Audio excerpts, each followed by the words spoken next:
Good afternoon everyone, welcome to our channel better living. तो আজকে আমরা দুপুরবেলা দুজনে একটু ফ্রি টাইমে বসে পড়েছি আপনাদের সাথে কথা বলবো, আড্ডা দেবো বলে। আড্ডার বিষয়বস্তু হচ্ছে আমাদের রিসেন্ট যে অরুণাচল প্রদেশ যে রোড ট্রিপ হলো সেই সম্পর্কে কিছু আলোচনা। তো আমরা রিসেন্টলি অরুণাচল প্রদেশের রোড ট্রিপ কমপ্লিট করে এসেছি আর আমাদের চ্যানেলে প্রায় 14টা মতো এপিসোড হয়েছে না। আর সবথেকে বেশি যে কোশ্চেনটা এসছে যে দাদা আমাদের এই অরুণাচল রোড ট্রিপের টোটাল ব্যাপারটা আপনি যদি একটু গুছিয়ে একটা ভিডিওর মাধ্যমে তুলে ধরেন তাহলে খুবই উপকার হয়। আর পেট্রোল থেকে আপনার টোল থেকে শুরু করে হোটেল এবং খাওয়া দাওয়া সমস্ত খরচা মানে ইনফরমেশন এই ব্লগের মাধ্যমে আপনারা জানতে পেরে যাবেন। হ্যাঁ, যাতে করে আপনাদের আর কি রোড ট্রিপ প্ল্যান করতে, অরুণাচল প্রদেশের রোড ট্রিপ প্ল্যান করতে সুবিধা হয়। তাই একদম ডায়েরি পেন নিয়ে গুছিয়ে বসে পড়েছি, সব ইনফরমেশন লিখে নিয়ে। তো আজকে আমাদের অরুণাচল প্রদেশ রোড ট্রিপের একটা ডিসকাশন করা যাক আইটিনারি সমেত। হাই ফ্রেন্ডস, তো আজকে আমরা বেরোচ্ছি একটা নতুন ফ্যামিলি ট্রিপে। আর তোমরা তো জানোই আমাদের নতুন জায়গা এক্সপ্লোর করতে কতটা ভালো লাগে। আর যখন তুমি বাচ্চাকে নিয়ে ট্রাভেল করো, ইউ নো দ্য ড্রিল, সবকিছু গুছিয়ে নাও, তাদের ফুয়েল আপ করো, কি তাই তো? এই যেমন আমরা আজকে রোড ট্রিপে যাচ্ছি আর আমি সব সময় আমার ছেলের জন্য কিছু হেলদি আর কনভিনিয়েন্ট লুকিয়ে নিয়ে যাই সাথে করে, কারণ ওর যখন খিদে পায় তখন তার এক আলাদা রকমেরই কিয়স তৈরি হয়। আজকে আমি এনেছি Gritzo super milk height plus. এই ভেরিয়েন্টটা স্পেশালি ফর বয়েজ। এটা প্রিপেয়ার করাও super easy. Just add 1 scoop in the shaker along with milk and mix it. এটা হলো best part while I am travelling. এই সুপার মিল্ক হাইট প্লাসে আছে high protein যা মাসল ডেভেলপমেন্টকে সাপোর্ট করে। আর হ্যাঁ, এতে ভিটামিন D3 আছে যা ক্যালসিয়ামকে বডিতে ভালো করে অ্যাবজর্ব হতে সাহায্য করে। আর সব থেকে ভালো ব্যাপার হলো এতে কোনো রিফাইন্ড সুগার নেই, no preservatives, no artificial colours. তো আমি যখনই এটা আমার ছেলেকে দিয়ে আমি জানি ইটস পিওর অ্যান্ড হেলদি। হ্যাঁ এক্স্যাক্টলি, গ্রিডজোর চকলেট ফ্লেভার এতটাই টেস্টি যে ওর মতো ফাসিয়েস্ট ইটার্সরাও খুব এনজয় করে। এটা এখন একটা আমাদের ফ্যামিলি ট্রিপসের এসেনশিয়াল পার্ট হয়ে গেছে। আমি সবসময় ভাবি এইরকম ট্রাভেলিংয়ে ওকে নিউট্রিশিয়াস কি জিনিস দেবো, কারণ সবসময় এরকম জিনিস দেওয়া একটু ট্রাভেলিংয়ের মধ্যে টাফ হয়ে যায়, কিন্তু গ্রিডজোর সাহায্যে it's all so much easier. So whether it's for a road trips, vacations or just everyday life, Gritzo super milk height plus আমার ছেলেকে হেলদি, হ্যাপি আর এনার্জাইজ রাখে। আর তোমরাও যদি তোমাদের বাচ্চাদের জন্য গ্রিডজো নিতে চাও তাহলে আমার কুপন কোড ARPITA2WB ইউজ করতে পারো and get a discount on their website www.gridzo.com। প্রথমে আগে বলে দিই আইটিনারিটা কি ছিল আমাদের অরুণাচল প্রদেশ রোড ট্রিপে। তো আমাদের টোটাল ছিল হচ্ছে 11 দিনের রোড ট্রিপ জার্নি অরুণাচল প্রদেশে, যার মধ্যে থেকে আমরা একদিন কিন্তু আবার কমিয়ে ফেলেছিলাম। মানে এটা 12 দিন হওয়ার কথা ছিল, আমরা কমিয়ে সেটাকে 11 দিন করেছি। তো ডে 1 হচ্ছে কলকাতা থেকে শিলিগুড়ি, যেটা ডিস্টেন্স হচ্ছে অ্যাপ্রক্স 568 কিলোমিটার আর আমাদের ওই 13 ঘন্টা মতো সময় লেগেছিল পৌঁছাতে। Day 2 Siliguri to Guwahati. এই শিলিগুড়ি টু গুয়াহাটির ডিস্টেন্স হচ্ছে 466 কিলোমিটার আর এটা কভার করতেও আমাদের মোটামুটি সময় লেগেছে 11 ঘন্টা। যে রাস্তাটা ধরে আমরা গিয়েছি, অনেকেই বলেছে যে আপনারা কোন রাস্তাটা ধরে গেছেন। তো অনেকেই করোনেশন ব্রিজ পার করে, মানে সেবক হয়ে করোনেশন ব্রিজ পার হয়ে গুয়াহাটি যাওয়ার একটা রাস্তা রয়েছে, আমরা ওই রাস্তাটা ধরিনি, আমরা টুয়ার্ডস হাইওয়েটাই ধরেছিলাম, যেটা NH27 আসাম বর্ডার হয়ে যেতে হয়, শ্রীরামপুর বর্ডার পার করে আমরা ঢুকেছিলাম। ডে 3 গুয়াহাটি টু ভালুকপং, এর ডিস্টেন্স হচ্ছে 242 কিলোমিটার আর যেটা আমাদের অ্যাপ্রক্স গুগল দেখায় 6 থেকে 7 ঘন্টা, কিন্তু আমাদের একটু বেশি লেগেছে কারণ আমরা ওর মধ্যে অনেক কিছু দেখেছি। তখন আমরা ভায়া তেজপুর হয়ে নামেরি ফরেস্ট হয়ে আমরা কিন্তু ভালুকপং এর দিকে গেছিলাম। অসাধারণ রাস্তা। কেউ যদি শিলিগুড়িতে প্রথম দিন বা ফুলবাড়িতে স্টে করেন, পরের দিন গুয়াহাটি এবং গুয়াহাটির পরের দিন ভায়া তেজপুর হয়ে যদি ভালুকপং এ যান, আমি বলবো যাওয়ার এক্সপিরিয়েন্সটা খুব ভালো হবে, আমাদের যেরকম হয়েছিল। আচ্ছা, এরপরে আসি ডে 4। ডে 4 আমরা গিয়েছিলাম ভালুকপং থেকে দিরাং। এই ভালুকপং থেকে দিরাং এর ডিস্টেন্স হচ্ছে 129 কিলোমিটার, কিন্তু অ্যাজ ইউজুয়াল এই যাওয়ার পথে অনেকগুলো সাইট সিন পড়ে, তো যার জন্য সময়টা অনেক বেশি লেগে যায়, 5 থেকে 6 ঘন্টা, 5 ঘন্টা তো লেগেই যাবে ভালুকপং থেকে দিরাঙে যাওয়ার জন্য। তো এই ভালুকপং থেকে দিরাঙে যেতে হলে আমরা যেই যেই সাইট সিন গুলো করেছিলাম তার মধ্যে আছে হচ্ছে অর্কিড গার্ডেন, দুর্গা মন্দির, তারপরে একটা হ্যাঙ্গিং ব্রিজ আছে, আর বমডিলা হয়ে আমরা পৌঁছে গিয়েছিলাম হচ্ছে দিরাং। এরপরে আসি হচ্ছে আমরা ডে 5-এ। ডে 5 আমরা রেখেছিলাম দিরাঙে সাইট সিন করার জন্য। দিরাঙের আশেপাশে অনেকগুলো দেখার জায়গা রয়েছে, যেমন যার মধ্যে একটা হচ্ছে মান্ডালা টপ। সেই মান্ডালা টপে যাওয়ার রাস্তাটা হচ্ছে অসাধারণ। আমাদের প্রায় প্রত্যেকটা ব্লগে আমরা বলে গেছি সম্পূর্ণ অরুণাচল প্রদেশটা অসাধারণ, এবং সকালবেলা আমরা বেরিয়ে পড়লাম মান্ডালা টপ যাওয়ার উদ্দেশ্যে। মানে যখন আমরা হোটেল থেকে বেরোলাম তখন আমরা ভাবতেই পারিনি যে মান্ডালা টপ যাওয়ার রাস্তাটা এতটাই সিনিক।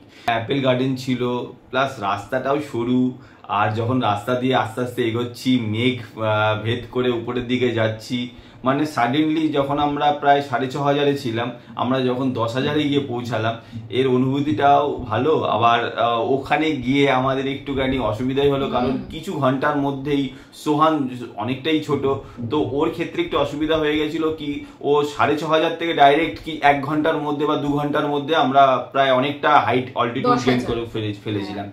তো ওর এক্সপিরিয়েন্স এত সামনে দিয়ে এত মেঘ এর আগে আমরা কিন্তু দেখতে পারিনি। আর এত ওয়েদার তখন ওখানে খারাপ হচ্ছিল, 12টার পর থেকে ওখানে ওয়েদার খারাপ হয়, তো যার জন্য বলা হয় মান্ডালা টপে গেলে খুব তাড়াতাড়ি সকাল সকাল ঘুরে আসাটাই ভালো। তো প্রচন্ড হাওয়া দিচ্ছিল, ঠান্ডা, তো তাতে একটুখানি মানে ব্রিদিং এর সমস্যা সবারই হচ্ছিল, চোখ নাক কান ঢাকাই ছিল। কিন্তু তবে আমরা গিয়েছিলাম হচ্ছে মার্চ মাসের এন্ডে, তো আশা করা যায় অক্টোবরের দিকে গেলে আর এই সমস্যাগুলো থাকবে না। এই ব্লগের মাধ্যমেই আপনারা জানতে পারবেন হাই অল্টিটিউড জায়গায় গেলে কি ধরনের প্রিকশন নেওয়া উচিত, যেটা আমরা নিয়েছিলাম। দিরাং সাইট সিনে আমরা করেছিলাম মান্ডালা টপ, সাংতি ভ্যালি এবং দিরাং মনেস্ট্রি। এই 3টে জায়গা আমরা দেখেছিলাম আমাদের ডে 5-এ। ডে 6 ছিল আমাদের দিরাং টু তাওয়াং যাওয়ার জার্নি। দিরাং টু তাওয়াং আমরা গেছিলাম, যার ডিস্টেন্স হচ্ছে 190 কিলোমিটার, এবং আমরা গিয়েছিলাম সেলা পাস হয়ে। সেই দিনকার অনুভূতিটা আমার আজও মানে মনে পড়ে, এত ভালো। আমরা যেদিনকে দিরাং থেকে বেরোচ্ছি তখন নর্মাল একটা পাহাড়ি রোড দিয়ে জাস্ট গাড়ি চালিয়ে যাচ্ছি, কিন্তু যত আস্তে আস্তে হাইট গেইন করছি, চোখের সামনে যখন আইস ক্যাপ মাউন্টেন গুলো দেখতে শুরু করলাম, তার অনুভূতি সত্যি। আর ওই যে পাক্কা মনে হয় 18 কিলোমিটার মতন ছিল, একটা স্টেজ আসবে যেখান থেকে দুটো রাস্তা ভাগ হয়ে যাচ্ছে, সেইটা একদিকে চলে যাচ্ছে টানেলের দিকে আর একদিকে চলে যাচ্ছে সেলা পাস হয়ে, মানে সেলার টানেল আর একটা হচ্ছে সেলা পাস। আমরা মাঝখানে রাস্তার মাঝখানে একটা ব্যারিকেড লাগানো ছিল, আবার লেখাও ছিল ড্রাইভিং উইথ কশাস এরকম সামথিং। তো আমরা ডান দিকে চলে গেলাম, যে রাস্তাটা বেশ বিপজ্জনক, আর রাস্তায় পাথরের টুকরো বড় বড় মানে উপর থেকে পড়ে রয়েছে, রাস্তাটাও সরু। আর ডান দিকে মানে এরকম ভাবে তাকালে আমি যেদিকে ড্রাইভিং করছিলাম মানে বিপজ্জনক খাদ, কোনো সময় বাদিকে অর্পিতার দিকেও খাদ দেখা যাচ্ছিল। মানে শেষমেশ যখন আমরা একদম শেষমেশ যখন আমরা সেলা পাশে গিয়ে ঠিক ওই বোর্ডটার তলায় গিয়ে দাঁড় করালাম নিজেদের গাড়ি, যেখানে 13,700 লেখা ছিল, তাই তো 13,700 অল্টিটিউডে গিয়ে যখন আমাদের নিচে মানে বোর্ডটার নিচে আমাদের গাড়িটা দাঁড় করালাম, এবং ওই ওয়েলকাম টু তাওয়াং বলে লেখা ছিল ওই গেটটাতে, তার অনুভূতি সত্যি মানে তখন মনে হয় যে কিছু একটা মনে হচ্ছে ফতে করলাম, একটা জয় করলাম। তো অভিজ্ঞতা ভীষণ দারুণ অভিজ্ঞতা ছিল, বেশ থ্রিলিং আর অ্যাডভেঞ্চারাস অনুভূতি ছিল। তো এই আমরা যখন দিরাং থেকে তাওয়াং যাচ্ছিলাম, প্রথমে আমরা ক্রস করেছি সেলা পাস, তারপরে আসবে হচ্ছে যশবন্তগড় ওয়ার মেমোরিয়াল, যেই জায়গাটাও ভীষণ গুরুত্বপূর্ণ, আর তারপরে আমরা দেখেছিলাম জাং ওয়াটারফল। সেই ওয়াটারফলের সৌন্দর্য অসাধারণ ছিল, এবং জাং ওয়াটারফল দেখে তারপরে আমরা তাওয়াং এর দিকে গিয়েছিলাম। এবং এই পুরোটা সার্কিটটা কমপ্লিট, এগুলো সব যাওয়ার পথেই পড়বে, তো এই পুরো জায়গাটা কমপ্লিট করতেও কিন্তু অনেকটা সময় লেগেছে। তো দিরাং থেকে খুব সকাল সকাল বেরোতে হবে, তবেই এই 3টে সাইট সিন করে তাওয়াং এ সন্ধ্যের মধ্যে পৌঁছে যাওয়া যাবে। ডে 7 আমাদের ছিল তাওয়াং থেকে বুমলা পাস যাওয়ার জার্নি, নিজেদের গাড়ি নিয়ে বুমলা পাস যাওয়ার রোমাঞ্চকর যাত্রা, যেটা নিজের গাড়ি নিয়ে তাওয়াং থেকে যখন আমরা বুমলা পাসের দিকে যাই। তো বুমলা পাসে কি কি পারমিট করতে হবে, কিভাবে করেছি আমরা, সেটা একটু পরে আসছি, আগে আইটিনারিটা আগে বলে নিই। তো তাওয়াং থেকে বুমলা পাসে আমরা পৌঁছেছিলাম, আমাদের তাওয়াং এর হোটেল থেকে বুমলা পাসের ডিস্টেন্স ছিল ওই 32 কিলোমিটার, এবং বুমলা পাস দেখে আমরা সেখান থেকে গিয়েছিলাম সঙ্গেতসার লেক। সঙ্গীতসর লেকের ডিস্টেন্স বুমলা পাস থেকে হচ্ছে 25 কিলোমিটার। তারপরে আমরা আবার হোটেলে ফিরে এসেছিলাম তাওয়াংয়ে। ডে 8 হচ্ছে আমাদের তাওয়াংয়ের সাইট সিন। সেই দিনটা আমরা একটু হালকাই রেখেছিলাম, কারণ এতদিন ধরে ট্রাভেল করছি, তো তার জন্য সেই দিন আমরা তাওয়াংয়ের কাছাকাছি ঘুরেছি। তাওয়াং মনেস্ট্রি দেখেছি, 300 বছরের পুরনো তাওয়াং মনেস্ট্রি, এবং তার সাথে সাথে জায়ান্ট বুদ্ধা স্ট্যাচু এবং তাওয়াং ওয়ার মেমোরিয়ালও আছে। খুব ভালো একটা দর্শনীয় জায়গা, কিন্তু সেটা আমরা আর দেখতে যাইনি। এছাড়াও তাওয়াংয়ের লোকাল মার্কেট আমরা ঘুরেছি এবং সেখানে খাওয়া দাওয়া করেছি, সারাদিন প্রচুর শপিং করেছি। এইভাবেই আমরা তাওয়াংয়ে আমাদের ডে 8 এইভাবেই আমরা কাটিয়েছি। এরপরে হচ্ছে ডে 9, মানে আমাদের বাড়ি ফেরার জার্নি শুরু। সেটা বাড়ি ফেরা আমরা অন্যভাবে করেছি। ডে 9 তাওয়াং থেকে আমরা শেরগাঁওতে এসে পৌঁছেছি।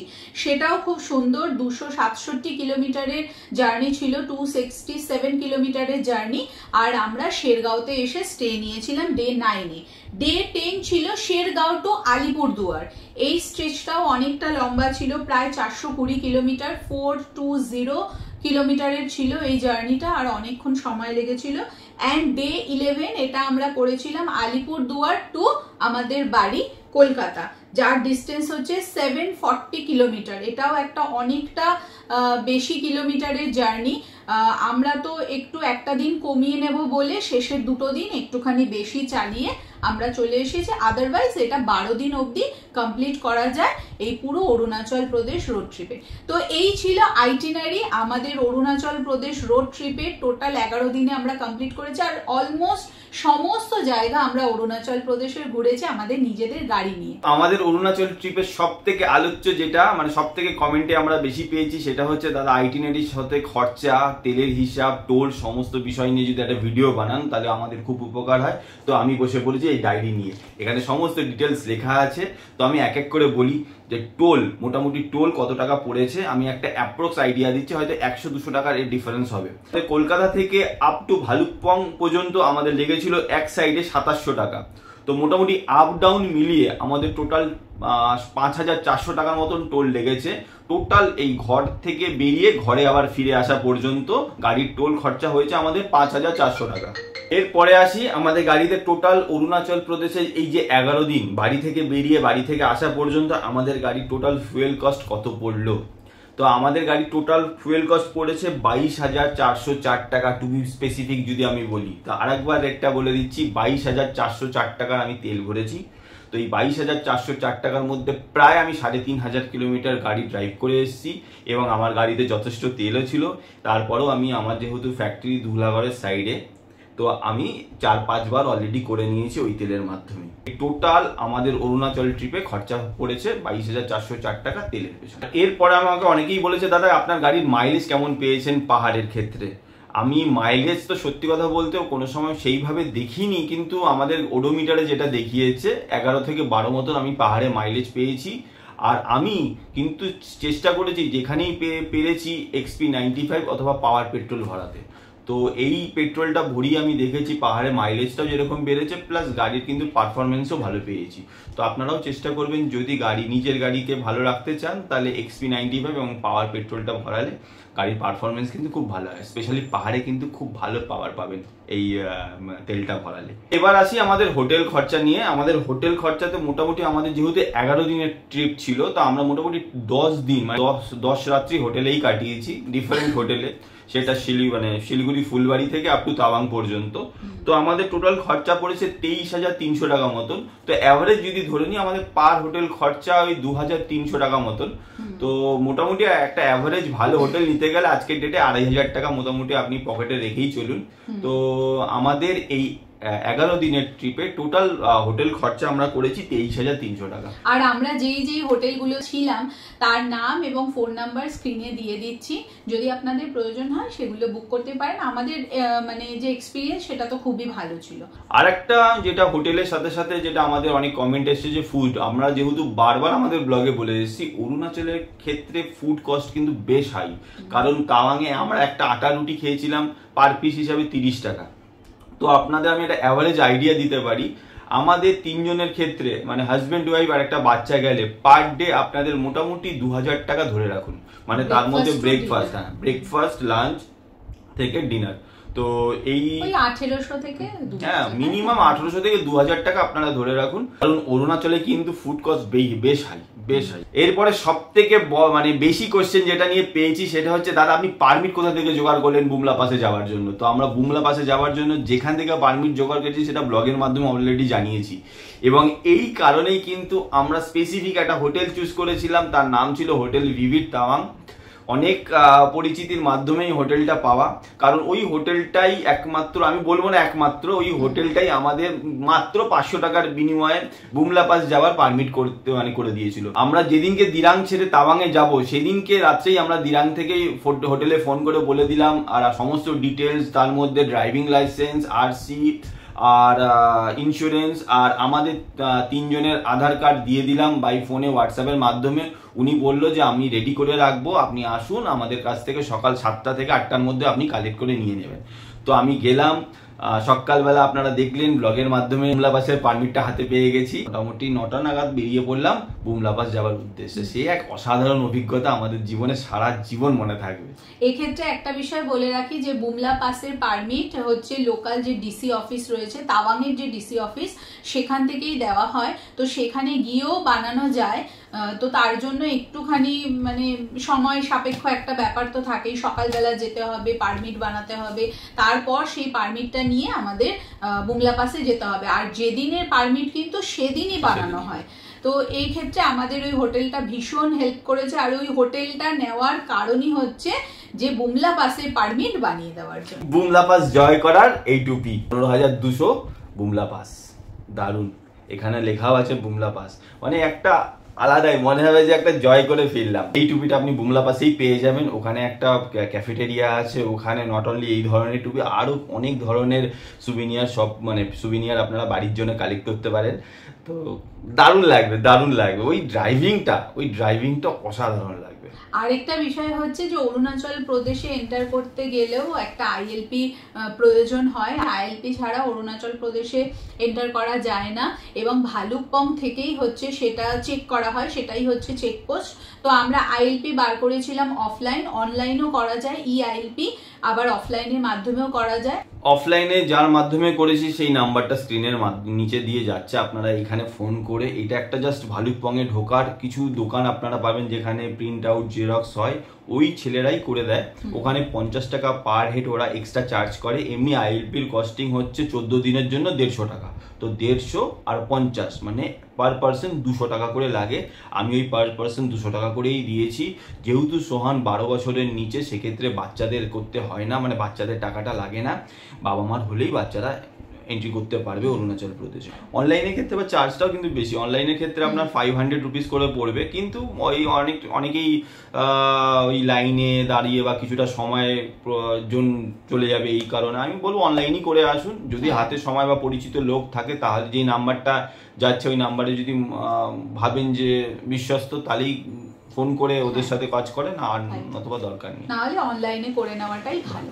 অরুণাচল প্রদেশে ড্রাইভিং করে দাদা আপনার কেমন লাগলো? তো এইটা নিয়ে আমাকে অনেকেই বলেছে। অরুণাচল প্রদেশ, যেটা আমার ব্যক্তিগতভাবে মনে হয়েছে, Arunachal Pradesh is all about road. ওখানকার বিআরও যে কোয়ালিটির রোড বানিয়েছে, আমি মানে এখনো ওই রোডের প্রেমে পড়ে রয়েছি। আর যে ধরনের কার্ভ আমি অরুণাচলে পেয়েছি, এত হেয়ারপিন বেন্ড, আমার খুব ইচ্ছা ছিল একটু হেয়ারপিন বেন্ডে চালাবো। এত হেয়ারপিন বেন্ড, মানে ড্রাইভিং করে করে আমার এই দুটো কাজ প্রায় প্রত্যেকদিন হোটেলে গিয়ে বেশ নিজেকেই মাসাজ করতে হতো, এরকম অবস্থা। কিন্তু রাস্তার কন্ডিশন, রাস্তার সিনিক বিউটি অসাধারণ। আর ড্রাইভিং এক্সপিরিয়েন্স আর কি, নিজেদের ভালো লেগেছে, আমরা নিজেরা ড্রাইভিং করে গেছি, আমাদের কোনো অসুবিধা হয়নি। যেখানে দাঁড়িয়েছি সেখানে আবার ভিডিও করেছি, ফটো তুলেছি। আর খাওয়া দাওয়াটা প্রায় বাঙালির মতন পেয়েছি, কারণ অরুণাচলে দেখলাম যে ভাত, ডাল, সবজি, মাছ, মাংস সবই চলে। তো বাঙালিরা যারা যাবে তাদের ক্ষেত্রে কিন্তু কোনো অসুবিধা হওয়ার একদমই কথা না, কারণ খাওয়া দাওয়া একদম নর্মাল আমাদের কলকাতার মতন। আরেকটা প্রশ্ন যেটা পেয়েছিলাম, যে আমরা যখন বুমলা পাসে যাচ্ছিলাম বা বুমলা পাস থেকে যখন ফিরে সাঙ্গেস্টার লেকের দিকে যাচ্ছিলাম, তখন একজন ড্রাইভার, ওখানকারই লোকাল অরুণাচলের ড্রাইভার, আমাদের গাড়ি চেপে দিয়েছিল। নট অনলি একজন, প্রত্যেকটা গাড়ি যাচ্ছে, আমাদের নাম্বার প্লেট যেই দেখছে আমাদেরকে চেপে দিচ্ছে। তো এটা নিয়ে আমরা ভিডিওতে বলেছি। তো সেখানে আমরা কমেন্ট পেয়েছি যে জায়গার নিন্দাটা না করলেই পারতেন। তো এক্ষেত্রে জায়গার নিন্দা করা না, আমরা কেন নিন্দা করব, সেটা হচ্ছে রিয়ালিটিটা বলা। যে আমরা তো অনেক জায়গাতেই গেছি, পুরো অরুণাচলে গাড়ি চালানো হয়েছে, সবাই ভীষণ হেল্পফুল, আমাদের কোনো সমস্যা হয়নি গাড়ি চালাতে, কোনো রকম এরকম খারাপ এক্সপেরিয়েন্স হয়নি। সেটা অ্যাকচুয়ালি হবেই, সেটা অ্যাকচুয়ালি ওখানে একটা লোকাল সিন্ডিকেট কাজ করে। কোনো সিন্ডিকেটই চায় না কেউ নিজের গাড়ি নিয়ে আসুক, তাহলে তাদের প্রায় 5,500 থেকে 6,000 টাকা তাদের জলাঞ্জলি যাবে। তারা এটা করবে, আপনারা বিনা ভয়ে ওই নিজেদের ড্রাইভিং স্কিলে যদি আপনাদের কনফিডেন্ট থাকে, অবশ্যই নিজেদের গাড়ি নিয়ে একবার বুমলা পাস করে দেখুন, সারা জীবন মনে থাকবে। আর জায়গার নিন্দা আমরা কোনো সময় করি না, যা এক্সপিরিয়েন্স হয় সেটাই শেয়ার করি। কারণ অনেকে হয়তো যাওয়ার প্ল্যান করছেন, তো একটু অ্যালার্ট হয়ে যাওয়া, না এই জায়গাটায় হয়তো এরকম একটা কিছু হতে পারে, তো একটা অ্যালার্ট হয়ে গেলে সেইটা আরো বেশি ভালো হয়। সো বাকি তো আমাদের ইন্ডিয়াই, সবারই আমাদের ভারত। জয় হিন্দ। জয় হিন্দ। অরুণাচলে ড্রাইভিংটা করতে গেলে কি কি জিনিসগুলো মাথায় রাখবেন, সেটা হচ্ছে অরুণাচল যেহেতু একটা মেঘের রাজ্য, ওখানে দারুণ, মানে ওখানে কিন্তু আপনার যে লাইটটা চাই, মানে একটা অবশ্যই ইয়েলো ফগ লাইটটা লাগিয়ে নিয়ে যাবেন, অথবা হেডলাইটের ওপরে কোনো ইয়েলো র্যাপ করে দেবেন। কারণ ওখানে কিন্তু এক একটা বমডিলাতে স্পেশালি ওখানে এত মেঘ, আপনি মানে ঘন্টার ঘন্টা চালিয়ে যাবেন, ওখানে কিন্তু আপনার কিচ্ছু দেখা যাবে না। তো ইয়েলো ফগ লাইট অবশ্যই ইনস্টল করে যাবেন। আর একটা হচ্ছে ওয়াশার ফ্লুইডে বেশি করে শ্যাম্পু ওয়াটার রাখবেন। তাওয়াঙে তো আমাদের হয়েছিল না, ওয়াশার ফ্লুইডে জলই জমে গেছিল, মানে অতিরিক্ত ঠান্ডায়, তো তখন ওয়াইপারের থেকে জলও কম বেরোচ্ছিল। আমরা গিয়েছিলাম হচ্ছে মার্চ মাসের শেষের দিকে, 26 মার্চ আমরা গিয়েছিলাম। তো মোটামুটি এপ্রিলের মাঝামাঝি পর্যন্ত গেলে কিন্তু বরফ দেখতে পাওয়া যাবে। তবে হ্যাঁ, জানুয়ারিটা বা ফেব্রুয়ারির ফার্স্টে প্ল্যানটা একটু অ্যাভয়েড করাই ভালো, কারণ অতিরিক্ত স্নোফল হলে তখন কিন্তু রাস্তা বন্ধ হয়ে যায়, আর বুমলা পাসে যাওয়ার কিন্তু পারমিটও তখন পাওয়া যায় না। তো বেশি ঠান্ডায় না গিয়ে একটু এই টাইমটায় গেলে বা নভেম্বর ডিসেম্বরের শুরুতে গেলে আমার মনে হয় ভালো হবে। আর একটা বিষয়, হাই অল্টিটিউডে কি কি জিনিস ক্যারি করা উচিত বা কি প্রিকশন নেওয়া উচিত, সেটা যদি বলা হয় তো দিরাং পর্যন্ত তো সেরকম কিছু সমস্যা হওয়ার কথা নয়, কারণ দিরাং পর্যন্ত ঠিকই আছে। তাওয়াঙে গিয়ে স্পেশালি এই স্নোয়ের টাইমটাতে সেই সময় অক্সিজেন ক্যান ক্যারি করা উচিত। তার পাশাপাশি উচিত হচ্ছে একটা অক্সিমিটার, পালস অক্সিমিটার, যেটা দিয়ে সবসময় একটা অক্সিজেন চেক করা যাবে। পার ডে আমরাও চেক করেছি যে কদিন আমরা তাওয়াঙে ছিলাম। আর তার পাশাপাশি হচ্ছে ডার্ক চকলেট নেওয়া উচিত, আর প্রচুর পরিমাণ জল খাওয়া উচিত। ডার্ক চকলেট, কর্পূর, কর্পূরটা আমাদের দারুণ কাজে দিয়েছে। আর পারলে আপনারা পপকর্নও নিয়ে নেবেন।